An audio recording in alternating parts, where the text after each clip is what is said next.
Dear students, welcome to the first video of MJ classes. Today's topic is about microbes in human welfare. This is the 10th chapter of your NCERT biology textbook. ഈ ചാപ്റ്ററിനെ പറ്റി പറയുകയാണെങ്കിൽ ഇത് ഒരു കുട്ടിയും വളരെ importance കൊടുക്കാത്തൊരു ചാപ്റ്ററാണ്. കാരണം ചെറിയ മാർക്കേ ഉള്ളൂ എന്നുള്ളതാണ്. എന്നാൽ അതേ സമയത്ത് വളരെ ഈസിയായി 2 മുതൽ 3 മാർക്ക് വരെ നിങ്ങൾക്ക് വാങ്ങിക്കാവുന്ന ഒരു ചാപ്റ്ററാണ് മൈക്രോബ്സ് ഇൻ ഹ്യൂമൻ വെൽഫെയർ. അതുകൊണ്ട് തന്നെ നിങ്ങൾ ഈ വീഡിയോ സ്കിപ്പ് ചെയ്യാതെ മുഴുവനായി കണ്ട് നിങ്ങളുടെ 2-3 മാർക്ക് ബയോളജിയിൽ നിങ്ങൾ അടുത്ത പരീക്ഷയ്ക്ക് നേടിയെടുക്കണമെന്ന് പറയുകയാണ്. ഓക്കെ, മൈക്രോബ്സ് എന്ന് നമ്മൾ കേൾക്കുമ്പോൾ നിങ്ങളുടെ മനസ്സിലേക്ക് ഓടി വരുന്നത് ഒരു രോഗാണോ, ഹാംഫുൾ എഫക്റ്റ് ഉള്ള ഒരു ജീവി എന്നാണ്. അപ്പോ അത് ശരി തന്നെയാണ്. നമ്മൾ ഏതൊക്കെയാണ് മൈക്രോബ്സ് എന്ന് ആദ്യം നോക്കാം. മൈക്രോബുകൾ വരുന്നത് bacteria, virus, fungus, protozoa, microscopic plants, viroid and prions. Prions. What is prions? Prions are proteinaceous infectious agent. Note the point. Prions are proteinaceous infectious agent. എന്നാൽ ഇതൊന്നുമല്ല നമ്മൾ ഈ ചാപ്റ്ററിൽ പഠിക്കുന്നത്. ഈ ചാപ്റ്ററിൽ നമ്മൾ പഠിക്കുന്നത് microbes useful in human welfare, useful in human എന്നാണ്. അതുകൊണ്ട് തന്നെ ഈ രോഗാണുക്കളെ പറ്റി നമ്മളങ്ങ് മറന്നേക്കാം. നമുക്കിവിടെ മൈക്രോബ്സിനെ എന്തെല്ലാം ആവശ്യങ്ങൾക്കാണ് മനുഷ്യൻ ഉപയോഗിക്കുന്നത് എന്ന് നോക്കാം. അതിനെ 2ആയി നമ്മൾ തരംതിരിക്കുകയാണ്. ഒന്ന് microbes in house hold products, രണ്ടാമത്തത് മൈക്രോബ്സ് ഇൻ ഇൻഡസ്ട്രിയൽ പ്രൊഡക്ട്സ്. ഇത്രയും നമ്മൾ പഠിക്കുന്നതോടുകൂടെ ഈ ചാപ്റ്ററിന്റെ ഫസ്റ്റ് സെക്ഷൻ കഴിയും. ആ ഫസ്റ്റ് സെക്ഷനാണ് ഇന്നത്തെ വീഡിയോയിൽ ഞാൻ അവതരിപ്പിക്കുന്നത്. ആദ്യം നമുക്ക് നോക്കാം microbes in house hold product. എന്തെല്ലാം ആവശ്യങ്ങൾക്കാണ് നമ്മൾ മൈക്രോബിനെ വീട് ആവശ്യങ്ങൾക്ക് വേണ്ടി ഉപയോഗിക്കുന്നത്? ഒന്ന്, four the production of curd, നിങ്ങൾക്കറിയാം തൈര് ഉണ്ടാക്കുന്നതിന്. രണ്ടാമത് നമുക്ക് എല്ലാവർക്കും അറിയുന്ന ഒരു കാര്യമാണ് ഇഡ്ലി, ദോശ പോലുള്ള കാര്യങ്ങൾ ഉണ്ടാക്കുന്നതിന്. മൂന്നാമത്തത് വേൾഡ് വൈഡ് ആയിട്ട് ആദ്യമായി യൂസ് ചെയ്തിരിക്കുന്ന മൈക്രോബ് ഉപയോഗിച്ചിരിക്കുന്ന ഒരു പ്രൊഡക്റ്റ് ആണ് ചീസ്. നാലാമത്തത് ബ്രെഡ് മേക്കിംഗ്. ഇത്രയും കാര്യങ്ങൾക്കാണ് മൈക്രോബിനെ നമ്മൾ ഹൗസ് ഹോൾഡ് പർപ്പസിന് വേണ്ടി ഉപയോഗിക്കുന്നത്. ഇൻഡസ്ട്രിയൽ പർപ്പസിന് വേണ്ടി നമ്മൾ ആൽക്കഹോൾ പ്രൊഡക്ഷൻ, ആന്റിബയോട്ടിക് പ്രൊഡക്ഷൻ, അതേപോലെ production of organic acids, certain enzymes and bioactive molecule. First we can talk about microbes in household product. What is curd? Curd എന്ന് പറഞ്ഞാൽ നിങ്ങൾക്ക് എല്ലാവർക്കും അറിയാം തൈരാണ്. തൈര് എന്തിൽ നിന്നാണ് പ്രൊഡ്യൂസ് ചെയ്യുന്നത്? തൈര് നമ്മൾ പ്രൊഡ്യൂസ് ചെയ്യുന്നത് മിൽക്ക് എന്നാണ്. അപ്പൊ നമുക്ക് എന്ത് ചെയ്യാം? Milk is converted into curd. ഇതിന് സഹായിക്കുന്ന എ ഗ്രൂപ്പ് ഓഫ് ബാക്ടീരിയയെ നമ്മൾ പറയുന്ന പേരാണ് LAB. This is not lactobacillus. This is lactic acid bacteria. A group of bacteria which grow on milk and converted into curd is called lab. Lactic acid bacteria. One of the lab is lactobacillus. Then എന്താണ് ഇവിടെ സംഭവിക്കുന്നത് നമുക്ക് നോക്കാം. നമുക്ക് എല്ലാവർക്കും അറിയുന്ന ഒരു കാര്യമുണ്ട്. മിൽക്കിനകത്ത് ഒരു പഞ്ചസാരയുണ്ട്. ആ പഞ്ചസാരയുടെ പേരാണ് lactose. Milk sugar, that is lactose, is converted into lactic acid. This is the first conversion. This conversion is done by the lab. So lactose is converted into lactic acid by the bacteria called lab. And what the lactic acid do? ഇതിൽ നമുക്കറിയുന്ന ഒരു കാര്യമുണ്ട്. മിൽക്കിനകത്ത് ഒരു protein ഉണ്ട്. ആ പ്രോട്ടീന്റെ പേരാണ് casein.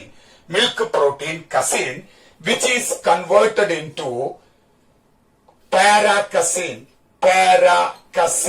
by the lactic acid. So casein or the milk protein is converted into paracasein, and paracasein is converted into calcium paracasinate, that is the curd. All these are done by lactic acid. ഇതാണ് സാധാരണയായിട്ട് സംഭവിക്കുന്നത്. ഒന്നുകൂടി ഞാൻ explain ചെയ്യാം. മിൽക്കിൽ നിന്നാണ് curd ഉണ്ടാവുന്നത്. അതിന് സഹായിക്കുന്ന ഒരു ഗ്രൂപ്പ് ഓഫ് ബാക്ടീരിയയാണ് നമ്മൾ ലാബ് എന്ന പേരിൽ അറിയപ്പെടുന്ന ലാക്റ്റിക് ആസിഡ് ബാക്ടീരിയ. ഈ ബാക്ടീരിയ മിൽക്ക് ഷുഗറായ ലാക്ടോസിന് മേലെ വർക്ക് ചെയ്ത് ലാക്റ്റിക് ആസിഡ് ഉണ്ടാക്കുന്നു. ഈ ലാക്റ്റിക് ആസിഡ് മിൽക്ക് പ്രോട്ടീനായ കസീനിനെ പാരാകസീനും പിന്നീട് അതിനെ കാൽഷ്യം പാരാകസിനേറ്റ് എന്ന കേർഡ് ആക്കി മാറ്റുകയാണ് ചെയ്യുന്നത്. ഈ സമയത്ത് എന്ത് സംഭവിക്കുന്നു? മിൽക്ക് കേർഡ് ആവുമ്പോൾ, that means curdling of milk, പാല് തൈരാവുന്ന സമയത്ത് എന്തൊക്കെ സംഭവിക്കുന്നു? രണ്ട് കാര്യങ്ങൾ സംഭവിക്കുന്നുണ്ട്. ഒന്ന്, പാർഷ്യൽ ഡൈജഷൻ ആൻഡ് കൊയാഗുലേഷൻ. രണ്ട് കാര്യങ്ങളാണ് സംഭവിക്കുന്നത്. കൂടാതെ പാല് തൈരാവുന്ന സമയത്ത് അതിന്റെ ന്യൂട്രീഷ്യസ് ക്വാളിറ്റി കൂടുന്നുണ്ട്. Especially vitamin B12. Vitamin B12, cyanocobalamin, vitamin B12ന്റെ ക്വാണ്ടിറ്റി കൂടുന്നുണ്ട്. അപ്പം നറിഷ്മെന്റ് കൂടുകയാണ് ചെയ്യുന്നത്. പിന്നെ ഒരു കാര്യം കൂടെ നിങ്ങൾക്ക് എല്ലാവർക്കും അറിയുന്നുണ്ട്. നമ്മൾ വീട്ടിലൊക്കെ തൈര് ഉണ്ടാക്കുമ്പോൾ അല്പം തൈര് എടുത്ത് നമ്മൾ മാറ്റിവെക്കും. എന്തിനു വേണ്ടിയിട്ടാണ് മാറ്റിവെക്കുന്നത്? അടുത്ത ദിവസത്തേക്ക് പുതിയ പാലിലൊഴിച്ച് തൈരുണ്ടാക്കാൻ. ഇത് നമ്മൾ പറയുന്ന പേരാണ് inoculum. Inoculum. Some amount of curd is retained for the future use. This is known as inoculum or the starter. ഇത്രയും കാര്യങ്ങളാണ് കേർഡിൽ നമുക്ക് പഠിക്കാനുള്ളത്. രണ്ടാമത്തത് ഇഡ്ലി ദോശ. ഇത് ചെറിയൊരു പോയിന്റ് ആയിട്ട് നമ്മൾ നിങ്ങളുടെ ബോർഡ് എക്സാമിന് പഠിച്ചാൽ മതി. ലൂക്കോനോസ്റ്റോക്ക് മിസെന്ററോയിഡ്സ് എന്ന് പറയുന്ന ഒരു ബാക്ടീരിയയാണ് ഈ ഫെർമെന്റേഷൻ നടത്തുന്നത് ഇഡ്ലി ദോശയിൽ. അതുപോലെ തന്നെ the puffed up appearance of idli and dosa is due to the production of carbon dioxide. ഇപ്പൊ നമുക്കറിയാം ഇഡ്ലിയൊക്കെ വളരെ പഫി ആയിരിക്കും. അതിന് കാരണം അതിന് ഒരുപാട് കാർബൺ ഡൈ ഓക്സൈഡ് റിലീസ് ചെയ്യുന്നത് കൊണ്ടാണ്. ഇത്രയും കാര്യങ്ങളെ നമുക്ക് ഇതിൽ പഠിക്കേണ്ട ആവശ്യമുള്ളൂ. ഇതൊരു ബോർഡ് എക്സാമിനെ സംബന്ധിച്ചിടത്തോളം അത്ര ഇമ്പോർട്ടന്റ് അല്ല. മൂന്നാമത്തത് ചീസാണ്. വേൾഡിൽ തന്നെ ഏറ്റവും ആദ്യമായിട്ട് മൈക്രോബിനെ ഉപയോഗിച്ചുകൊണ്ട് ഉണ്ടാക്കിയിരിക്കുന്ന ഒരു പ്രൊഡക്റ്റ് ആണ് ചീസ് എന്ന് വേണമെങ്കിൽ നമുക്ക് പറയാം. ചീസ് പ്രധാനമായിട്ടും 3 തരത്തിലുള്ള ചീസുകളാണ് കാണുന്നത്. അതിനു മുമ്പേ ചീസ് ഉൽപ്പാദിപ്പിക്കാൻ എന്തിനാണ് നമ്മൾ മൈക്രോബ് ഉപയോഗിക്കുന്നത് ചോദിച്ചാൽ 2 കാര്യങ്ങൾക്കാണ്. ഒന്ന് souring. Second one is ripening. For souring and ripening. ഈ 2 കാര്യങ്ങൾക്കാണ്. For souring and ripening. ഇതിന് വേണ്ടിയിട്ടാണ്. സോറിംഗ് എന്ന് പറഞ്ഞാൽ പുളിപ്പിക്കുകയാണ്. റൈപ്പനിങ് എന്ന് പറഞ്ഞാൽ അതിന്റെ ഫ്ലേവർ, ടേസ്റ്റ് മാറ്റുകയാണ്. ഇത് രണ്ടിനും വേണ്ടിയിട്ടാണ് നമ്മൾ മൈക്രോബിനെ യൂസ് ചെയ്യുന്നത്. ഏതൊക്കെയാണ് പ്രധാനപ്പെട്ട മൈക്രോബുകൾ? ഒന്ന് ബാക്ടീരിയ, മറ്റൊന്ന് ഫംഗസ്. ഏതൊക്കെയാണ് പ്രധാനപ്പെട്ട ചീസ് എന്ന് നമുക്ക് നോക്കാം. ഒന്നാമത്തെ ചീസിന് നമ്മൾ പറയും, എല്ലാവർക്കും അറിയുന്ന ചീസാണ് സ്വിസ് ചീസ്. സ്വിസ് ചീസാണ് ആദ്യത്തെ ചീസ്. സ്വിസ് ചീസ് ആരാണ് റൈപ്പൻ ചെയ്യുന്നത്? Swiss cheese is ripened by the bacteria called Propionibacterium shermani. Propionibacterium shermani. ഈ ഒരു ബാക്ടീരിയ ആണ്. അപ്പൊ സ്വിസ് ചീസ് എന്ന് പറയുന്നത് ബാക്ടീരിയ റൈപ്പൻ ചെയ്യുന്ന ഒരു ചീസാണ്. ഇതിന്റെ മറ്റൊരു പ്രത്യേകത ലാർജ് ഹോൾസ് ആണ്. ഈ ഹോൾസ് മെഷീൻ വഴിയൊന്നും ഉണ്ടാക്കുന്നതല്ല. ഈ ഹോൾസ് ഉണ്ടാക്കുന്നത് കാർബൺ ഡൈ ഓക്സൈഡ് തനിയെ അതിനകത്തുനിന്ന് റിലീസ് ചെയ്യുന്നതുകൊണ്ടാണ്. എത്രത്തോളം വലിയ ഹോൾസ് ആണോ അത്രത്തോളം അതിന്റെ ക്വാളിറ്റി കൂടുന്നു പറയാനുള്ള കാരണം മാക്സിമം ഫെർമെന്റേഷൻ നടക്കുന്നു എന്നുള്ളതാണ്. ഇതാണ് സ്വിസ് ചീസ്. ഒരു പോയിന്റ് നോട്ട് ചെയ്യുക. Swiss cheese is ripened with Propionibacterium shermani. It is a bacteria. Large holes are the unique character and is a solid cheese. രണ്ടാമത്തെ ചീസിന്റെ പേര് Roquefort cheese. Roquefort cheese is ripened with not with a bacteria, it is ripened with a fungus. What's the name of the fungus? Roquefort cheese is ripened with Penicillium roqueforti. Penicillium roqueforti. This is a fungus which ripened Roquefort cheese. And third cheese is not in your textbook, that is Camembert cheese. Third one is Camembert cheese. This cheese is also ripened with a fungus. Then നിങ്ങൾക്ക് അതിന്റെ പേര് പെട്ടെന്ന് മനസ്സിലാവും. ചെറിയൊരു ബുദ്ധി മതി അതിന്. കാരണം റോക്ക്ഫോർട്ട് ചീസിന്റെ പേര് പെനസിലിയം റോക്ക്ഫോർട്ടി എന്ന ഫംഗസ് ആണെങ്കിൽ കാമംബർട്ട് ചീസിന്റെ ഫംഗസ് എന്തായിരിക്കും? പെനസിലിയം കാമംബർട്ടി. ഇങ്ങനെ 3 ചീസുകളാണുള്ളത്. ഇതിൽ ആദ്യത്തെ ചീസ് സ്വിസ് ചീസ് ഹാർഡ് ചീസാണ്. അത് മാത്രമാണ് ബാക്ടീരിയ ഉപയോഗിച്ചിട്ട് നമ്മൾ റൈപ്പൻ ചെയ്യുന്നത്. അതിന്റെ പേര്, ആ ബാക്ടീരിയയുടെ പേര് Propionibacterium shermani എന്നാണ്. രണ്ടാമത്തെയും മൂന്നാമത്തെയും ചീസ്, അതായത് റോക്ക്ഫോർട്ട് ചീസും കാമംബർട്ട് ചീസും ഫംഗസ് ഉപയോഗിച്ചിട്ടാണ് റൈപ്പൻ ചെയ്യുന്നത്. Roqueforti penicillium roqueforti and penicillium camemberti. ഇത്രയാണ് ചീസിനെ പറ്റി പറയാനുള്ളത്. അടുത്തത് ബ്രെഡ്. നിങ്ങൾക്ക് എല്ലാവർക്കും അറിയുന്ന കാര്യമാണ്, ബ്രെഡ് വളരെ പഫിയാണ്. അതിനുള്ള കാരണം നമ്മൾ ഓൾറെഡി പറഞ്ഞു കഴിഞ്ഞു. അതിനകത്ത് ധാരാളമായിട്ട് കാർബൺ ഡൈ ഓക്സൈഡ് റിലീസ് ചെയ്യുന്നത് കൊണ്ടാണ് പഫി ആവുന്നത്. ഇവിടെ ഒറ്റ പോയിന്റേ പഠിക്കാനുള്ളൂ. എന്താണ് ബ്രെഡ് മേക്കിങ്ങിന് നമ്മൾ ഉപയോഗിക്കുന്ന മൈക്രോബ്? നിങ്ങൾക്ക് എല്ലാവർക്കും അറിയുന്ന ഒരു മൈക്രോബാണ്, ദാറ്റ് ഈസ് yeast. അതിന് നമ്മൾ അറിയപ്പെടുന്ന പേര് baker's yeast. The yeast used for the production of bread is called bakers. Bread bakery എന്ന് ഓർമ്മിക്കുക. Bakers yeast, it is nothing but Saccharomyces cerevisiae. Saccharomyces cerevisiae എന്ന് പറയുന്ന ബേക്കേഴ്സ് ഈസ്റ്റ് ആണ് നമ്മൾ ബ്രെഡ് മേക്കിംഗ് ഉപയോഗിക്കുന്നത്. അതിൽ ധാരാളമായിട്ട് കാർബൺ ഡൈ ഓക്സൈഡ് റിലീസ് ചെയ്യുന്നത് കൊണ്ടാണ് അതിന് പഫി അപ്പിയറൻസ് വരുന്നത്. Okay students, the next topic is about microbes in industrial products. ഞാൻ ഓൾറെഡി പറഞ്ഞു കഴിഞ്ഞു. ഇൻഡസ്ട്രിയൽ പർപ്പസിന് യൂസ് ചെയ്യുന്നത് ഒന്ന് ആൽക്കഹോൾ പ്രൊഡക്ഷൻ വേണ്ടി, രണ്ടാമത്തത് ആന്റിബയോട്ടിക്, മൂന്നാമത്തത് ഓർഗാനിക് ആസിഡ്, നാലാമത്തത് എൻസൈം, അഞ്ചാമത്തത് ബയോ ആക്റ്റീവ് മോളിക്യൂൾ. ഒരു പ്രത്യേക കാര്യം നിങ്ങൾ ഇവിടെ ശ്രദ്ധിക്കണം. ഈ ഒരു ടോപ്പിക് നിങ്ങൾക്ക് പഠിച്ചു നിൽക്കാൻ 10-20 മിനിറ്റ് മതി. പക്ഷെ നിങ്ങളുടെ ഈ ചാപ്റ്ററിലെ 2 മാർക്ക് ചിലപ്പോൾ നിങ്ങൾക്ക് ഭാഗ്യമുണ്ടെങ്കിൽ ഈ ഒരു ഭാഗത്തു നിന്നാണ് വരിക. അതുകൊണ്ട് എന്തായാലും ഈ ഭാഗം നിങ്ങൾ കാര്യമായിട്ട് ശ്രദ്ധിച്ചിരിക്കണം. ഫസ്റ്റ് നമുക്ക് എടുക്കാം ആൽക്കഹോൾ. എല്ലാവർക്കും അറിയാം ആൽക്കഹോൾ എന്താണെന്ന്. ഇവിടെ നമ്മൾ ഉപയോഗിക്കുന്ന ആൽക്കഹോൾ ഉണ്ടാക്കാൻ, അതായത് ethanol, note the point, ethanol നിർമ്മിക്കുന്നതിന് വേണ്ടി നമ്മൾ ഉപയോഗിക്കുന്ന മൈക്രോബ് എന്ന് പറയുന്നത് നേരത്തെ നിങ്ങൾ പഠിച്ച ഈസ്റ്റ് തന്നെയാണ്, സാക്രോമൈസസ് സെർവേസിയെ. പക്ഷേ ആൽക്കഹോൾ പ്രൊഡക്ഷൻ വരുമ്പോൾ നമ്മൾ അതിന്റെ പേര് മാറ്റുന്നു, അത് ബ്രവേഴ്സ് ഈസ്റ്റ്. നേരത്തെ നിങ്ങൾ പഠിച്ചു baker's yeast for the production of bread. ഇവിടെ നിങ്ങൾ പഠിക്കുന്നു സാക്രോമൈസസ് സെർവേസിയെ, നമ്മുടെ ഈസ്റ്റ് തന്നെയാണ്, അതിന് നമ്മൾ ബ്രവേഴ്സ് ഈസ്റ്റ് എന്നാണ് അറിയപ്പെടുന്നത്. ആൽക്കഹോൾ 2 തരത്തിൽ നമുക്ക് ഉണ്ടാക്കാം. ഒന്ന് ഓൺലി ഫെർമെന്റഡ്, രണ്ടാമത്തത് ഫെർമെന്റഡ് ആൻഡ് ഡിസ്റ്റിൽഡ്. രണ്ടായി നമ്മൾ തിരിക്കുന്നു. Only fermented. ഓൺലി ഫെർമെന്റഡ് എന്ന് പറയുന്നതിൽ നിങ്ങൾക്കറിയാവുന്നത് ഒന്ന് വൈനാണ്, രണ്ടാമത്തത് ബീറാണ്. വൈനും ബീറും ഓൺലി ഫെർമെന്റഡ് ആണ്. രണ്ടാമത്തത് fermented and distilled.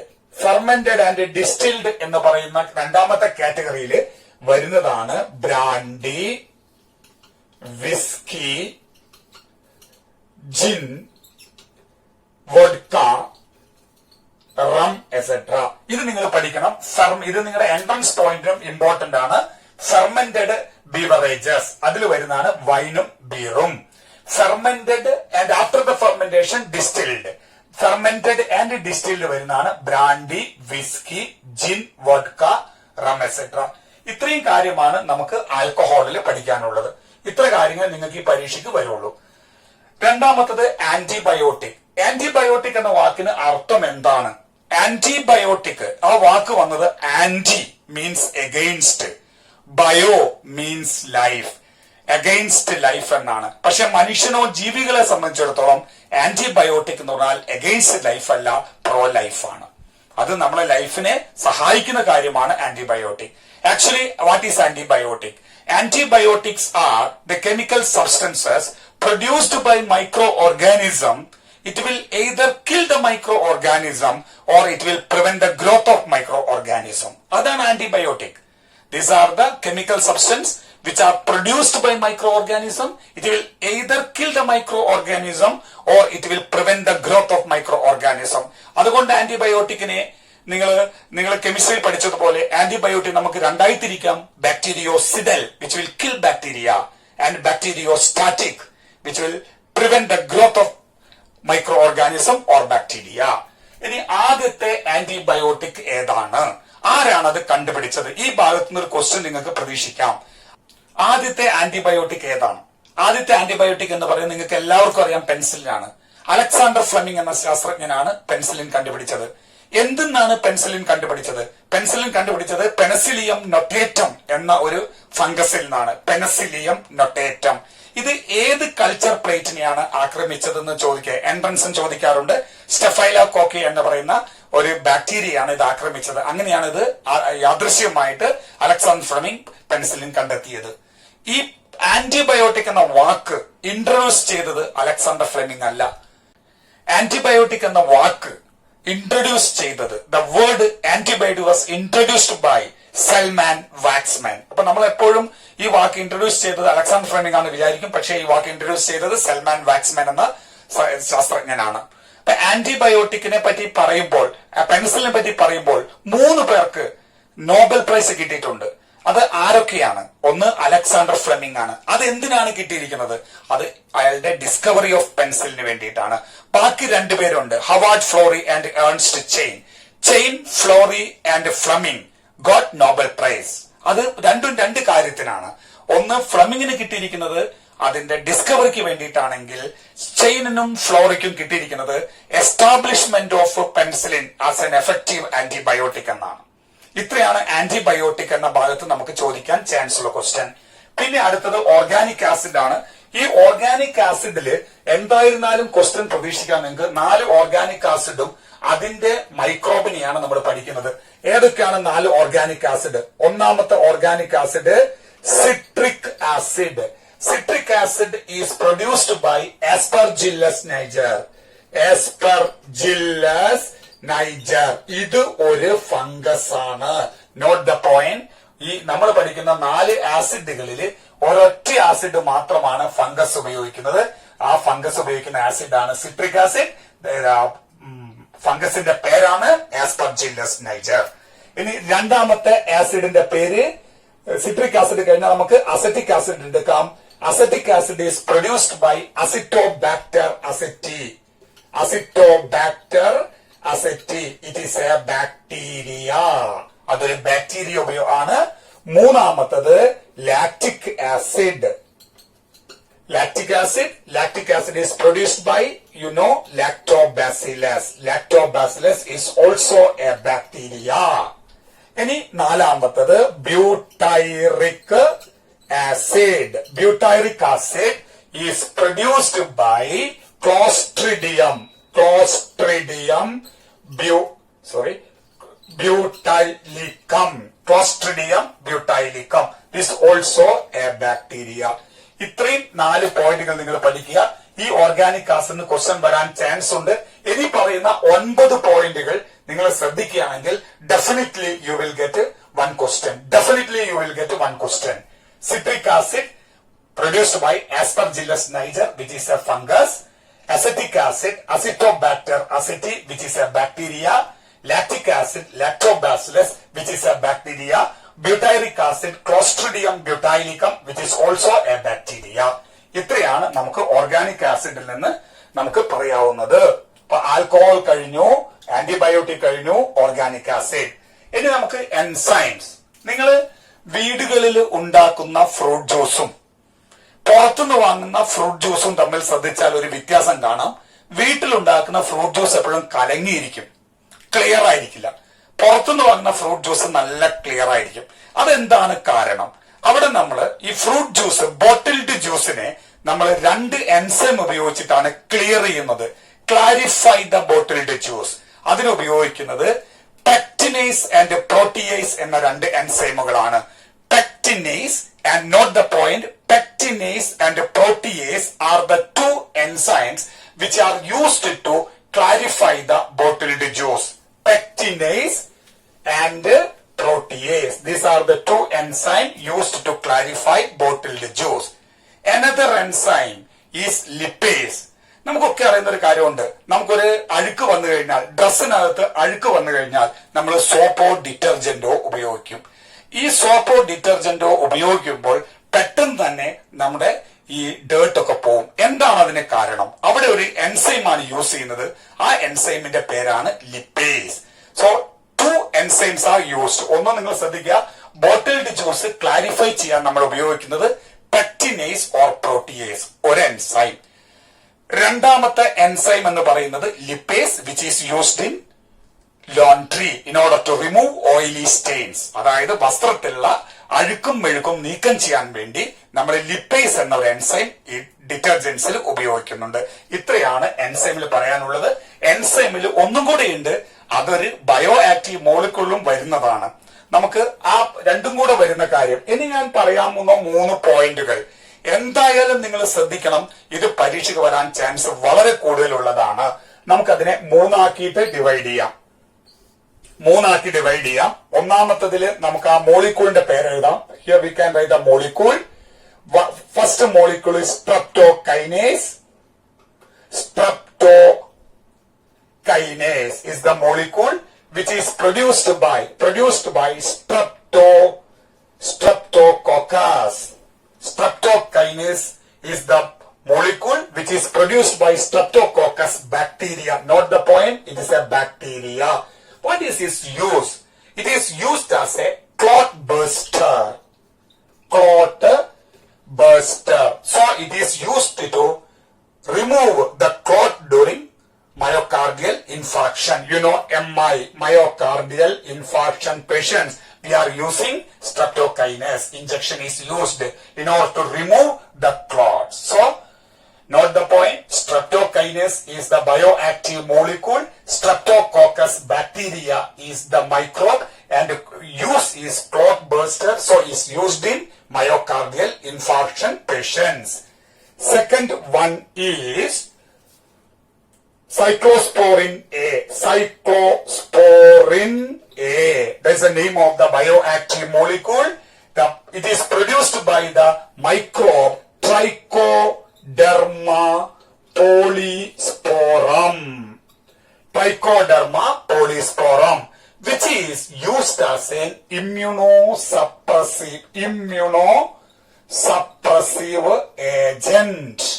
So second one is cyclosporin A.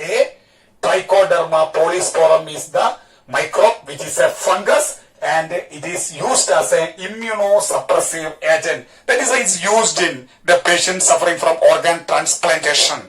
If the patient need organ transplantation, we must use this cyclosporin in order to reduce or suppress the immunity. And the third one is statin. Which microbe produce statin? Statin is produced by a fungus. Fungus means a category of yeast known as Monascus purpureus. Monascus purpureus is the microbe which come under a fungus which is used as a blood cholesterol lowering agent. These are the three important bioactive molecules. This portion is very, very important for your board exam is concerned. Once again, I tell you, streptokinase is produced by Streptococcus bacteria, which is used as a clot buster in myocardial infarction patients. Cyclosporin A, which is produced by Trichoderma polysporum, which is a fungus, and it is used as an immunosuppressive agent in organ transplantation.